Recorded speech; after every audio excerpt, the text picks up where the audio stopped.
160 లేదక్కడ, ఆడ ఉన్నది 102. కానీ మీరు తీసుకోగలిగింది 44 మాత్రమే అని తేలింది. వైల్డ్ లైఫ్ సమస్య వచ్చింది. మహారాష్ట్ర ససేమిరా అన్నది. మీలాగా మేము మొబిలైజేషన్ అడ్వాన్సులు ఇచ్చి పర్సెంటేజీలు కమిషన్లు తీసుకొని ప్రజల్ని మోసం చేయాలా? మేము ఉద్యమం చేసిన వాళ్ళం, రాష్ట్రాన్ని సాధించిన వాళ్ళం, ప్రజలకు నీళ్లు ఇవ్వాలనే లక్ష్యంతో మేము నీళ్లు ఎక్కడున్నాయో వ్యాప్కో సూచిస్తే మేడిగడ్డ దగ్గర పెట్టాం.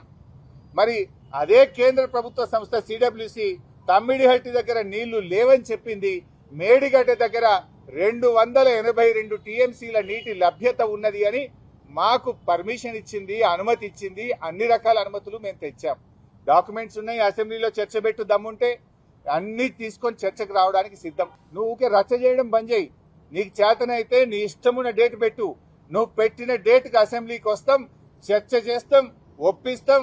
నిన్ను కాదు, రాష్ట్ర ప్రజలందరికీ నిజానిజాలు తెలియాల్సినటువంటి అవసరం ఉంది. ఏ రోజైనా ఎప్పుడైనా మేము చర్చకు సిద్ధం.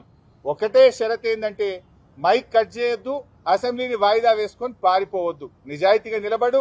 ఎన్ని రోజులైనా చర్చిద్దాం, ఎన్ని గంటలైనా చర్చిద్దాం. అందరి మాటలు ప్రజలు వింటారు, నిజానిజాలు ప్రజలు అర్థం చేసుకుంటారు.